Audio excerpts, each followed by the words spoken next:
كان يا مكان يا سادة يا كرام، في مزرعة هادية وجميلة كانت عايشة دجاجة حمرا صغيرة.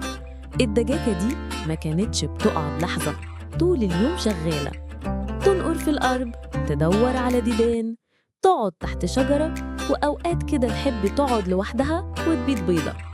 لكن بالرغم من إنها شغالة على طول، كان عندها 3 أصحاب مش بيعملوا أي حاجة. القطة كانت بتحب تنام في الشمس، الكلب دايماً نايم في الظل، والحصان قاعد قدام التلفزيون طول اليوم. وفي يوم من الأيام وهي ماشية لقت شجرة مليانة توت أحمر، صرخت وقالت: يا سلام، ده توت! ممكن نعمل كعكة توت لذيذة وجميلة. وجريت بسرعة على أصحابها، قالت لهم: يا جماعة تعالوا، لقيت توت نعمل بيه كعكة. الكلب بدأ يسيل لعابه وقال: أيوة أيوة. والقطة لحست شفايفها وقالت: طبعاً. والحصان هز ديله وقال: يا سلام على الفكرة الجاملة دي. قالت الدجاجة: طيب، مين فيكم يساعدني نقطف التوت؟ الكلب قال: مش فاضي، عندي حاجات كتير.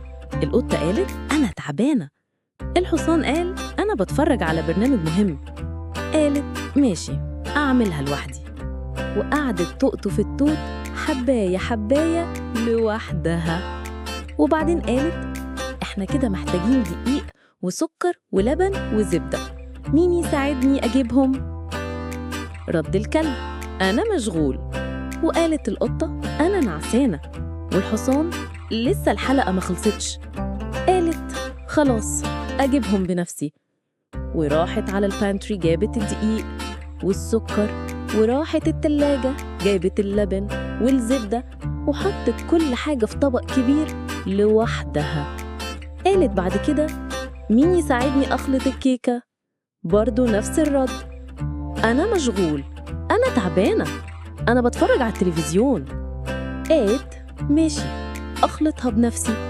وخلطت الخليط لحد ما بقى ناعم وكريمي، وبعدين حطت فيه التوت بلطف، وصبت الخليط في صينية وحطتها في الفرن لوحدها. وإيه، بدأت ريحة جميلة تنتشر في المزرعة. الكلب شمها، القطة شمتها، الحصان شمها، وجريوا كلهم على المطبخ بسرعة. طلعت الدجاجة الكيكة من الفرن وحطتها على طبق ورشت سكر فوقها، وقالت: طيب، مين عايز يساعدني ياكل الكيكة؟ الكلب قال: أنا. القطة قالت: أنا. الحصان قال: أنا كمان. لكن الدجاجة قالت وهي بصلهم: لا لا، مش هينفع، انتوا ما ساعدتونيش في أي حاجة، يبقى مش هتاكلوا معايا الكيكة.